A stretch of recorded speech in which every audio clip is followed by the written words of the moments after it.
Federal authorities were describing you yesterday as the connection between the mob and the music business. What do you say to that? There is no connection between the mob and the music business. Now, the music industry has always been full of people who want to make money. Most of the time, they do it legally. However, Morris Levy, known as the godfather of the music business, was a bit of a bad boy. So bad, in fact, the character in The Sopranos, Hesh Rabkin, is inspired by him.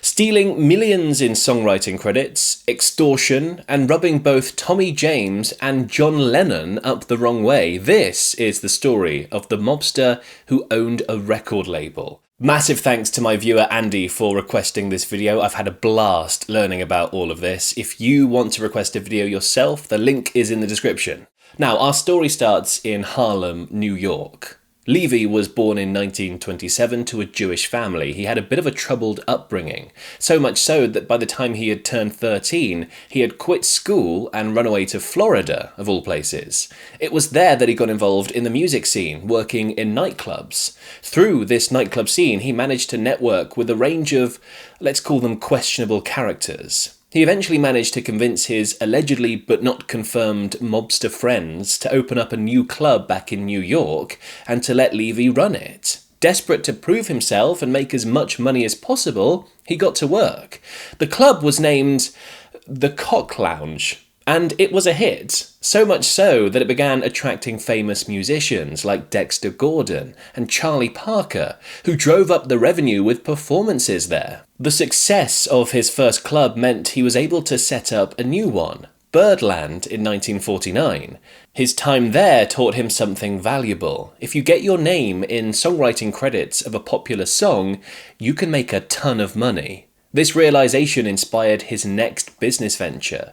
He opened a publishing company called Patricia Music, named after his first of many wives. He used this company to claim rights to any of the songs performed in his club, and this was a good move. The financial success of his nightclubs were now magnified by the money he was making from song rights. Then in 1956, he opened Roulette Records, a label which aimed to publish rock and roll and jazz music. It was this record label that made Levy infamous in the music industry. Stories of extortion, threats, and other naughty stuff started to emerge. Perhaps this is best illustrated by the experience of Tommy James, from Tommy James and the Shondells, a popular young musician who signed to the label in 1966.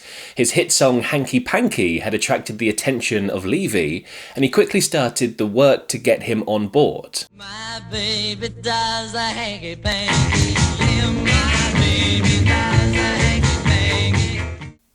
The last place we took the record to was Roulette, and I got to bed that night feeling great because everybody wanted the record and we were probably going to go with Columbia or RCA. So all of a sudden the next day I start getting calls about 9 AM from all the record companies saying, "Listen, we got to pass." And I said, "What do you mean we got to pass? I thought we had a deal."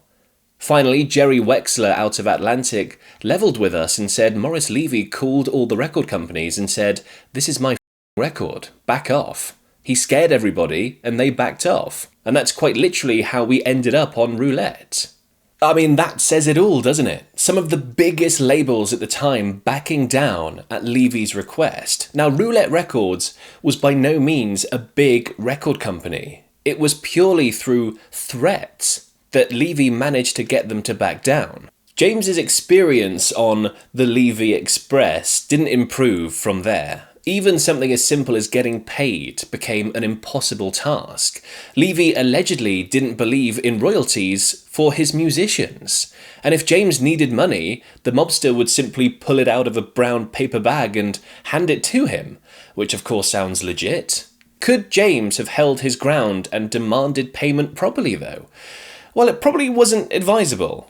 Case in point, another musician on Levy's label, Jimmy Rogers, had made the mistake of demanding the payment he was owed over the last decade in 1967.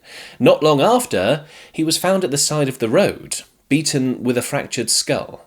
Another example of Levy's taste for violence is the story of when he and the vice president of Roulette Records, Nathan McCalla, were accused of assaulting off-duty police officer Charles Hines. The injuries were so horrific that Hines ended up losing an eye. But the case was eventually dismissed, and all records were sealed. You would be right to think that's a little bit suspicious, especially when you learn that McCalla was murdered not long afterwards. So what I'm saying is that Levy had a bit of a reputation. You took your life into hands when you asked Morris for royalties. However, James managed to avoid being the victim of any violent assaults during his time under the wing of Levy. I didn't get any beatings, but plenty of threats and intimidation. You didn't talk about what you knew. Roulette was a social club for the mob. They used it to organise illegal bank accounts and drug deals.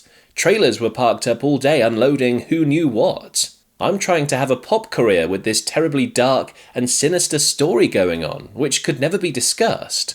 Life was a bit of a wild ride for James from then on, a world of drugs, threats and danger, not just from Levy himself, but also sometimes Levy's rivals. One time, James was told to leave town fast because gang violence had flared across New York, and Levy, plus anyone who made him money, was a target. James eventually managed to escape Levy's hold in 1971.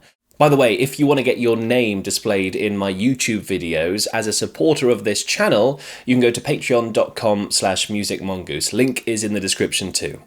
Now, Tommy James wasn't the only musician who found himself at odds with Levy. None other than John Lennon found himself being sued and then subsequently threatened by the mobster.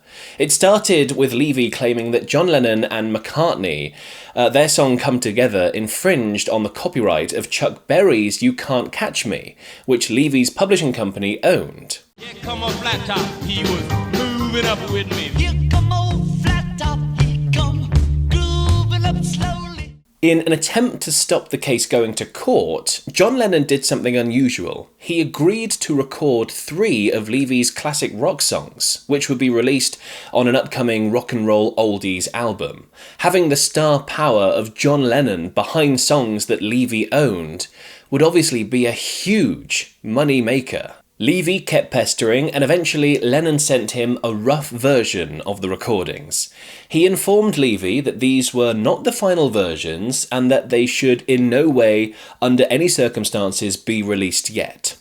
So Levy released them, obviously. This led to a very dramatic lawsuit and countersuit. Lennon didn't hold back in court either. He called this unauthorised record shoddy, and said that he wouldn't let something that looked or smelled like this be anywhere near the public. Apparently, during the court case spanning 2 years, Lennon and Levy had a nasty face-to-face encounter.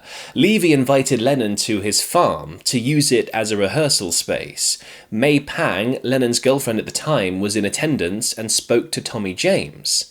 She described how Levy had threatened Lennon's life. May Pang told me what happened. It was very bad. Capitol had a shit fit, but that didn't bother Levy. He didn't care for reputation or person. He had such balls. Lennon could easily have ended up in the East River. Eventually, the judge ruled in Lennon's favour, and he was awarded around $85,000 to $140,000 in damages. Lennon's lawyer for the case saw this as not just a victory for the musician, but for the music industry. Many executives, artists, and managers feared him. His underhand methods and mafia connections were well known, yet John Lennon had shut him down. Levy's luck ran out after this point. In 1984, the FBI launched an investigation into Levy's business conduct. All the suspicious and most definitely illegal activities he'd been involved with had flown under the radar up to this point. But this time, a record wholesaler called John Lamonte put him in hot water. Lamonte had allegedly agreed to buy some records from Levy for a lot of money, but he refused to pay when he realised the best titles had been removed from the delivery. In typical Levy fashion, he decided the best course of action was to extort the money from him. Lamonte ended up with a fractured eye socket, and Levy ended up with an arrest warrant. Levy's arrest in September 1986 caused quite the stir. Morris Levy was arrested yesterday at the Ritz-Carlton in Boston. Federal officials say he's the godfather of the American music industry. You were indicted yesterday on 3 of the 117 counts. The indictment says essentially that you and a New Jersey mafia figure, Corky Vastola, arranged to have somebody beat up because they owed more than $1 million to the big record company MCA. What about these charges? They're not true. Levy, to his credit, had seen it coming. He had sold Roulette Records and his publishing rights earlier that year, claiming an estimated whopping $22 million. In 1988, he was finally convicted of 2 counts of conspiring to extort. He continued to deny these charges, despite the evidence mounted against him, including secret recordings taken during meetings over the years. However, slippery as always, Levy never actually sat any sentence time. By the time he had appealed, and the appeal was denied, his health was beginning to fail him. He was granted a further 90-day delay due to his poor health, but before those 90 days were up, he had died of cancer, aged 62. A sudden end to one of the most intimidating figures in music at the time. And speaking of dodgy music business dealings, here's a video of 8 times bands were ripped off by managers or labels.